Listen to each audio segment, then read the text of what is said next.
Thank you, Mr. Chairman. Since November, I have asked Republicans, if you don't like EPA's approach, what's your plan for dealing with climate change? The bill we're considering today shows that the Republicans' plan is to give up hope, to let our children and grandchildren suffer the effects of climate change without lifting a finger to protect them.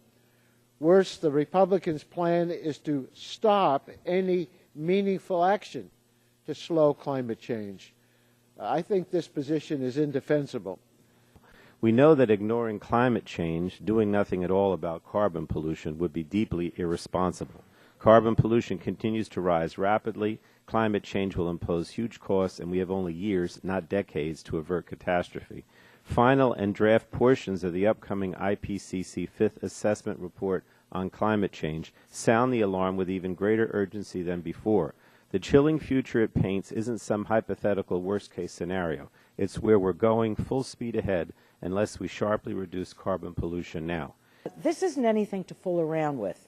And I think that these numbers and these statistics are ringing an alarm bell. I think what matters most is whether U.S. emissions are on track to decline in the future by the amount needed to prevent dangerous climate change.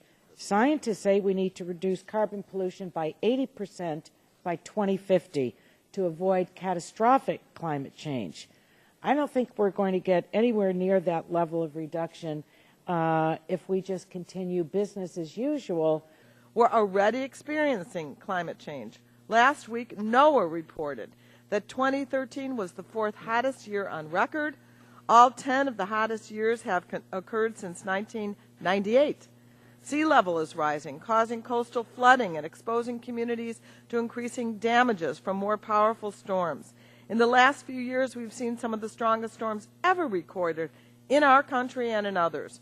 We have experienced unprecedented droughts and fires as well as devastating floods. In my state of Maryland, we're beginning to see erosion along the Chesapeake Bay, which is attributable to the change in the climate and the weather events that we're having. When the effects of carbon pollution are forcing whole communities to relocate, as I just reported is happening in Alaska, there should be no question that climate change is happening and endangers the welfare of Americans. I just heard my Republican colleague from Illinois state, do your due diligence, look at the science. And when you do that, it is clear that the overwhelming consensus of the scientific community is that climate change is happening and it's a threat. And we are not doing our jobs here in Congress unless we act to protect the citizens of America and be a leader in the world. But climate change is recognized as a major challenge beyond the scientific community. Companies such as Coca-Cola and ExxonMobil have recognized the threat of climate change and taken steps to account for it in their business plans. The world's leading executives and economic thinkers who gathered for the World Economic Forum in Davos, Switzerland last week made climate change a central theme of their meetings.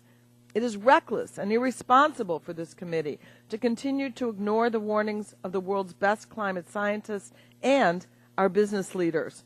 The impacts of this level of warming would be devastating. Sea levels would be over 3 feet higher, inundating coastal cities. Losses from high-intensity storms could double, with North America experiencing some of the worst impacts. Extreme heat waves could become the new normal summer. And is that the world we want to leave our children and grandchildren? And if not, what are we going to do about it? If there's any country that can do this and be a leader in the world, it's the United States of America. We have the technology, we have the capacity. All we have to have is the will, the political will to place our country on the right path.